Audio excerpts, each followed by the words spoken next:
Olá, eu sou Eduardo Loureiro e, por mais distorcida que esteja a gravação dessa música do Queen, né, em função da qualidade do nosso estúdio de cinema, essa música sempre nos remeterá à vitória.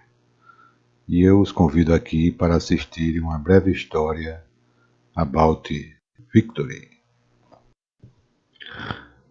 Os leitos fluidizados gás sólidos, eles têm ampla aplicação no meio industrial.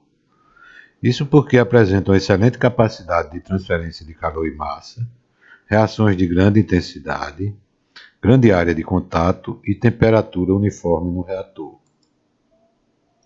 Além disso, apresentam excelente capacidade de mistura em situações de quedas de pressão relativamente pequenas. Porém, as interações de fases e a estrutura do escoamento são extremamente complicadas e muito pouco entendidas. E, em função disso, a evolução dessa área de pesquisa se dá muito mais a partir da experiência do que de uma evolução da teoria para a prática. Uma ferramenta extremamente útil no projeto de gaseificadores é o modelo a frio. Esses modelos proporcionam os meios para o estudo dos aspectos hidrodinâmicos de operação e permitem o estudo de características fundamentais, tais como queda de pressão e velocidade mínima de fluidização. A velocidade mínima de fluidização é um parâmetro fundamental na caracterização hidrodinâmica, pois ela indica, quantitativamente, a magnitude da força necessária, a força de arrasto necessária para manter os sólidos em suspensão. E para termos uma ideia da importância desse parâmetro, estão disponíveis na literatura mais de uma centena de correlações para a predição da VMF. E o número de publicações relacionadas tem crescido substancialmente nas últimas 2 décadas. Talvez em função do crescimento de aplicações de conversão de biomassa nesse período. Materiais e métodos. Nós já tínhamos experiência em gaseificação em reator de leito fixo do tipo downdraft, experiência anterior, onde conseguimos produzir eletricidade utilizando o singás obtido no gaseificador em um grupo motogerador. Como pretendíamos evoluir para reatores do tipo leito fluidizado, começamos pela construção de um modelo a frio, esse mostrado aqui na figura. Composto por um soprador, disponível em nosso laboratório e de potência bem mais alta que a necessária para a nossa aplicação. Ele era utilizado em testes de estanqueidade de gigantescos biodigestores. Por isso, tivemos que colocar uma válvula de alívio no nosso circuito para que o nosso líquido manométrico não saísse do manômetro e fosse parar no nosso ciclone. Isso provocou um grande inconveniente, que foi o barulho do ar saindo pela válvula de alívio durante a realização dos experimentos. Na sequência, nós temos um dispositivo para medir a vazão, composto de uma placa de orifício acoplada a um manômetro de água.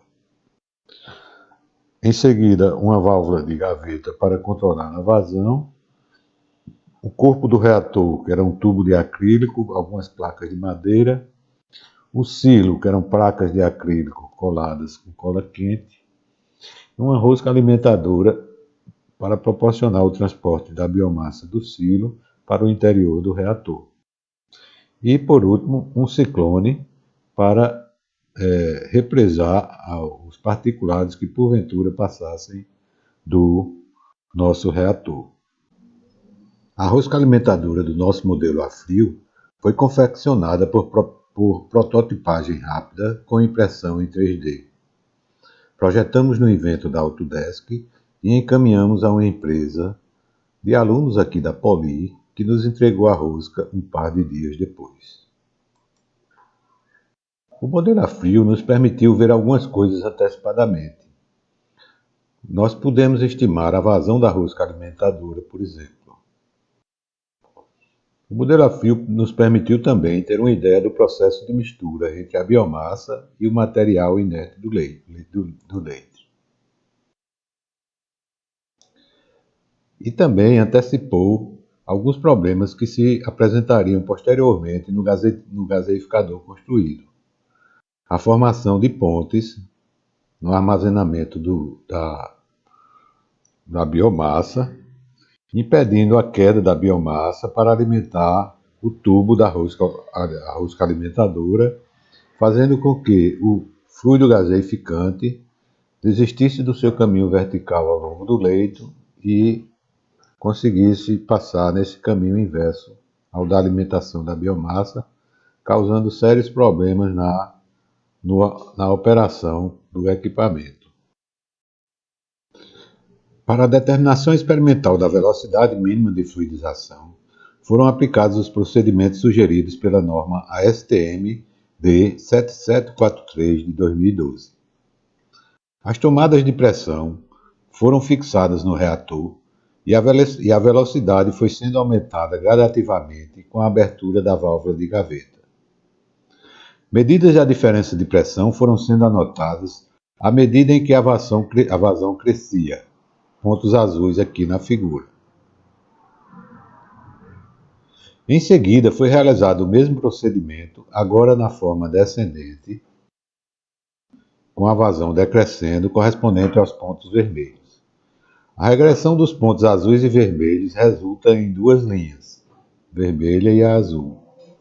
O ponto em que essas duas linhas se encontram é o ponto que define a velocidade mínima de fluidização. Para realizar as medições de queda de pressão ao longo do leito, foram adquiridos via internet um sensor de pressão e uma placa de Arduino. Rapidamente, e também via internet, obteve-se acesso ao esquema de conexões e também ao programa de interface que fornece os dados ao computador. Diante de tamanhas facilidades, restou-nos realizar a calibração do dispositivo. Para isso, foram utilizados um manômetro de água e uma seringa. Uma pressão comum aos dois medidores, o manômetro e o sensor, permitiu a calibração após poucas modificações no programa de interface. Observa-se que os erros percentuais são bastante baixos. Para a definição teórica da velocidade mínima de fluidização, foi aplicada essa correlação proposta por Cuny e Levenspiel, que consiste de uma equação quadrática para o número de Reynolds, com os dados do material do leito e do agente fluidizante e com o número de Arquimedes calculado, encontra-se o valor de Reynolds e, consequentemente, o valor da velocidade mínima de fluidização. Resultados. Para caracterizar a granulometria do material inerte do leito, é realizado um processo de peneiramento que consta na passagem da amostra de material por uma série de peneiras com afastamento da malha decrescente, anotando-se o percentual em massa que passa por cada peneira. O resultado pode ser expresso por meio de tabelas ou gráficos. Nesse trabalho foram utilizadas duas amostras de areia de sílica, uma com a faixa mais ampla de diâmetros de partícula e outra com a faixa mais restrita. Essa com a faixa mais ampla foi chamada de heterogênea e a outra com a faixa mais restrita de diâmetros, por oposição, foi chamada de homogênea, embora esse não venha bem a ser o termo adequado, né? Para o cálculo do diâmetro médio das partículas, foi adotado esse procedimento também proposto por Cuny e Levenspiel. A ponderação é feita calculando-se o inverso do somatório das razões entre o percentual de massa que passou em cada intervalo entre peneiras e o diâmetro médio de cada um desses intervalos. Dessa forma, a amostra homogênea apresentou um diâmetro de 593 micrômetros e a homogênea de 593 e a heterogênea de 463 micrômetros. Ensaios para definição da massa específica das amostras também foram realizados.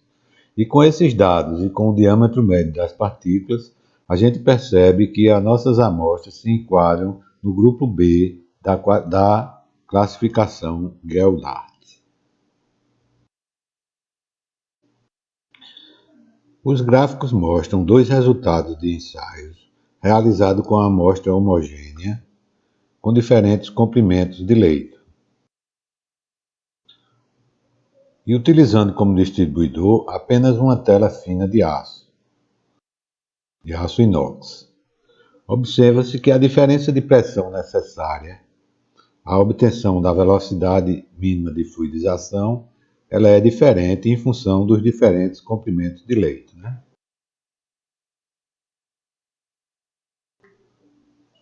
Sendo maior para o leito de maior comprimento e menor para o de menor comprimento, conforme esperado.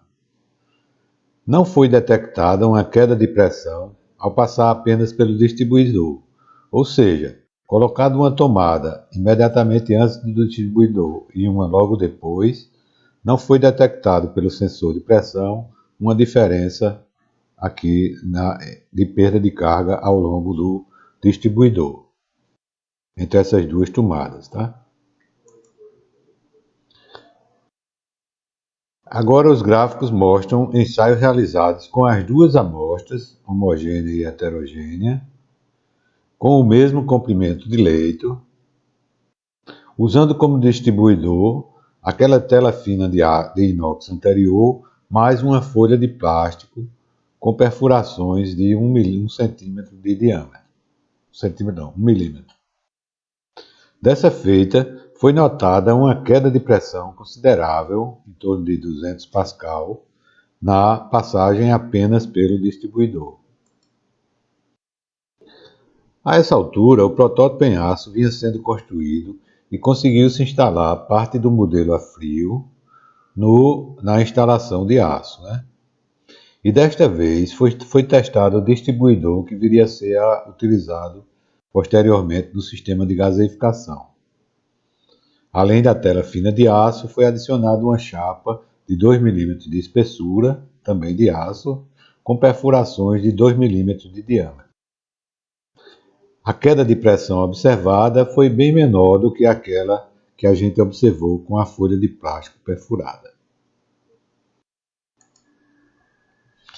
Agora os gráficos mostram os resultados de ensaio realizado com as duas amostras no intuito de antever o comportamento do sistema de gaseificação construído. O gráfico abaixo e à direita mostra o comparativo entre o resultado experimental e o teórico. A imagem que estamos vendo é apenas para mostrar como foi realizada a anotação de cada ponto da queda de pressão na montagem dos nossos gráficos, seja aumentando ou diminuindo a vazão.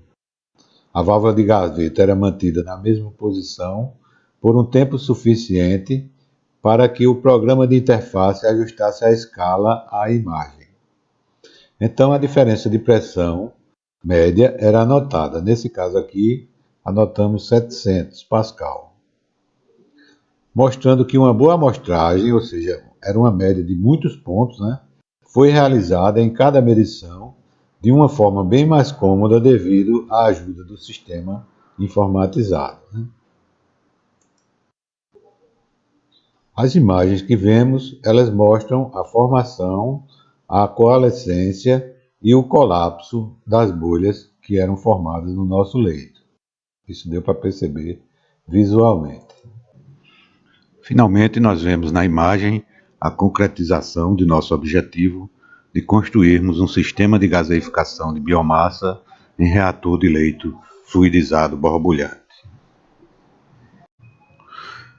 Maiores detalhes sobre a descrição e o funcionamento de cada componente vocês encontrarão no site em destaque.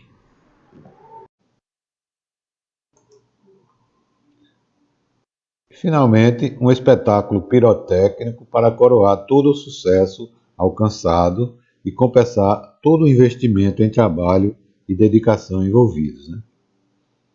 Apesar de a gente ainda não ter, de a gente ainda ter obstáculos na alimentação da biomassa, cujas propostas de solução já estão encaminhadas em andamento, a gente conseguiu a gaseificação, não ainda em regime permanente. Mas o que é a ciência, se não a gente vencer cada vez mais obstáculos, né? E agora os créditos para quem merece crédito.